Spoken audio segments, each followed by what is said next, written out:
बात आगे क्या कीजिएगा। अच्छा, नहीं आते फिर पलट गए। अरे भाई सुन तो लो यार, बेशर्मो सुन तो लो।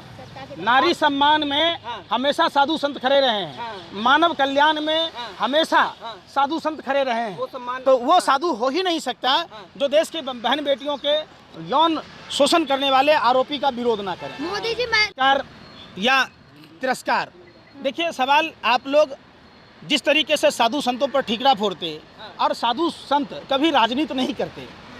हम कई साधु संतों को देखा, जिन 6 ऋषियों की प्रतिमा टूट गई, हमने वैसे साधु संतों को देखा है। दगीची मुनि का नाम आपने सुना? अरे सुन तो लो। अरे दगीची मुनि का नाम सुना? दगीची मुनि ने अपना पूरा शरीर दान कर दिया था। तो हमारे यहाँ साधु संत ऐसे होते थे। लेकिन पंकज जी, आप भ्रष्टाचार की बात कर रहे हो, वो तो हिंदू राष्ट्र की बात करते हो, तो कैसे भ्रष्टाचार करेंगे? देखिए, हमें राष्ट्रपिता महात्मा गांधी का राम राज्य चाहिए, जहाँ बहन बेटियाँ सुरक्षित हो, जहाँ बाघ और बकरी एक ही घाट पर पानी पिए, जहाँ पूर्णतः शराबबंदी हो। तो बाबा बागेश्वर से कहिए कि मध्य प्रदेश में शराबबंदी लागू करवाएं। भस्म कर देंगे। अरे भाई, फिर आपको भस्म करेंगे, हमको क्यों करेंगे? आप उनका दुष्प्रचार कर रहे हो। अच्छा। हम तो देखिए क्या कह रहे हैं हम आपसे कि राम राज्य में शराबबंदी लागू होना चाहिए। और सबसे बड़ा हिंदू समाज की बात अगर जब भी होगी तो राम और कृष्ण की बात जरूर होगी। तो राम और कृष्ण के बताए हुए रास्तों पर जहाँ चलेंगे। कहना चाह रहे हैं गुजरात की तरह हर जगह शराबबंदी हो जाए जैसे गुजरात में है। बेतुका सवाल है। जिस गुजरात में शराबबंदी है, वहाँ बार बार जहरीली शराब पीने से लोगों की आंखों की रोशनियाँ चली जाती है, किडनियाँ फेल हो जाता है, कितने लोग मर गए, उन मृतक के परिवारों को आज तक कुछ भी नहीं मिला। तो उस पर आपका ध्यान ही नहीं जाता है ना। तो जहरीली शराब लट्ठा गांव में कैसे हुआ, राजौत गांव में कैसे हुआ? आप बता दीजिए कहाँ से आया शराब? चलिए, एक नया मसला सामने आया है। बागेश्वर बाबा का बयान अभी गुजरात से बोले हैं, हिंदुस्तान को छोड़ो पाकिस्तान को भी हिंदू राष्ट्र बनाएंगे। क्या समर्थन में है आप इसके? देखिए, सबसे पहले चिराग तले अंधेरा। सबसे पहले अगर बाबा बागेश्वर देश के पहलवान बेटियों के सम्मान में आते, जिन असुर प्रवृत्ति के लोगों ने, रावण, कौरव और कंस के वंशजों ने, जिन्होंने देश के पहलवान बेटियों का यौन शोषण किया, अगर उसके विरोध में आते हैं तो बात आगे क्या कीजिएगा। अच्छा, नहीं आते फिर पलट गए। अरे भाई सुन तो लो यार, बेशर्मो सुन तो लो। नारी सम्मान में हमेशा साधु संत खड़े रहे हैं, मानव कल्याण में हमेशा साधु संत खड़े रहे हैं, तो वो साधु हो ही नहीं सकता जो देश के बहन बेटियों के यौन शोषण करने वाले आरोपी का विरोध ना करें। मोदी जी नारी सम्मान में हमेशा सबसे आगे खड़े रहे हैं। जैसे जोशोदा मैन का सम्मान किया, आत्मनिर्भर बना दिया। अरे फिर वही बात, सबसे पहले हाथरस में जैसा सम्मान किया, जैसा कुलदीप से सेंगर केस में किया, जैसा कानपुर में ब्राह्मण माँ बेटी के जला जाने के बाद भी प्रधानमंत्री ट्वीट तक नहीं करते हैं, तो वैसा सम्मान नहीं चाहिए।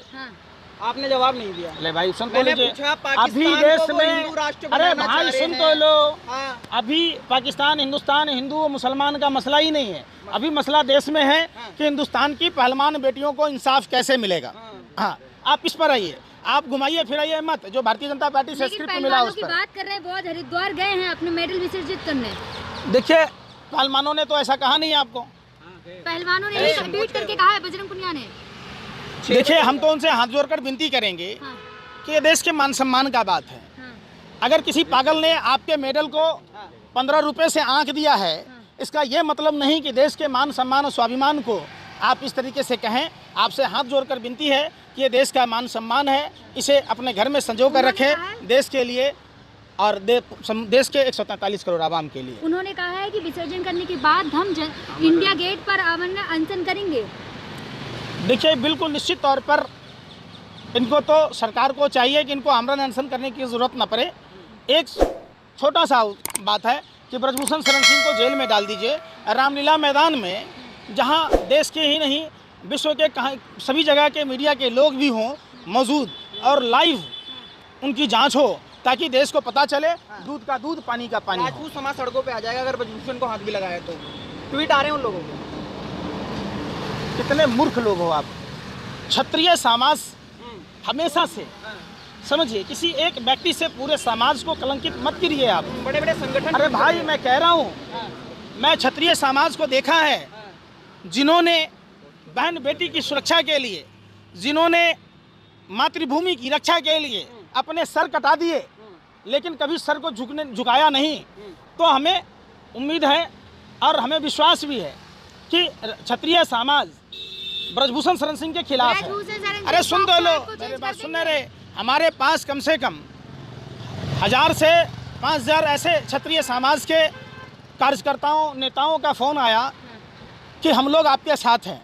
आप अरे सुन नहीं रहे, अयोध्या के भी 11 लाख सुन नहीं रहे ना, आप सुन ही नहीं रहे, आप सुन ही नहीं रहे तो जाइए ना वहीं पर। आप भी महिला हैं, अगर आपके साथ भी यही तरह का यौन शोषण हुआ होता फिर पर्सनल, फिर भी आप कहते हैं कि 12 लाख आ रहा है देश में। अरे सुन, अरे बेशर्मो सुन तो लो, देश में कितने साधु संत हैं। अरे भाई दावा, अब क्या बोल रहे हैं तो ढाक, जैसे उन्होंने 15 लाख देने की बात कही वैसा ही 11 लाख साधु आने की बात कही है।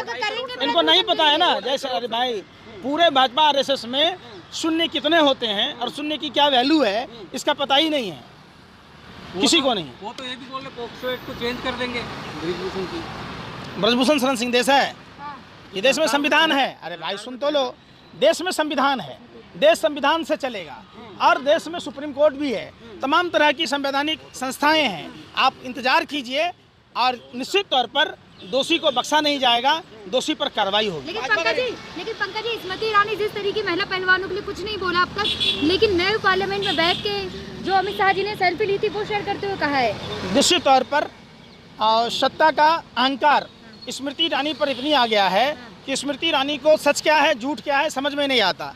स्मृति ईरानी जी जब सत्ता में नहीं थी 13 रुपये किलो चीनी दे रही थी। स्मृति ईरानी जी जब सत्ता में नहीं थी तो 50 रुपये का सरसों तेल महंगा नजर आ रहा था, 400 का सिलेंडर महंगा हो रहा था।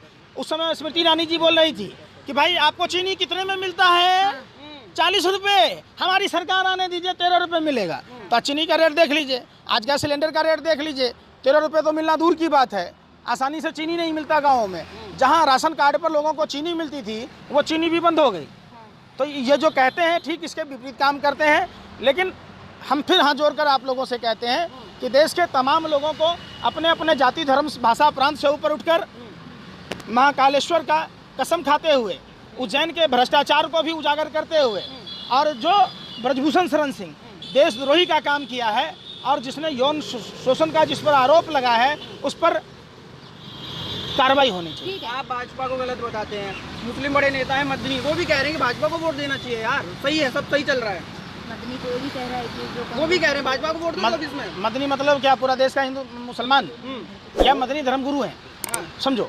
मदनी साहब भाजपा की दलाली कर रहे हैं तो अब उनको मोटा पैकेज मिल गया होगा, नहीं तो सीबीआई ईडी का डर होगा।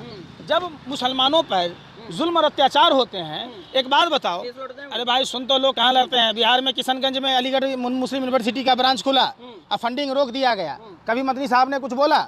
हिजाब का जब मुद्दा है क्यों हुआ कर्नाटक में गुलबर्गा साइड में, अब उसी हिजाब को लेके वहाँ ये धर्मगुरु हैं राजनीति, वही बात मैं कह रहा हूँ। अरे सुन तो लो यार, इनको तो भाजपा को वोट दिलाने का न्यूट्रल बात है, वो कहते हैं वो ये बात कहते हैं। अरे सुन बात सुन लो यार, मदनी साहब को ये कहना चाहिए अपनी स्वेच्छा से जो भी उम्मीदवार अच्छा काम करे, जो आपकी हित की बात करे, वोट आपको उसको दीजिए।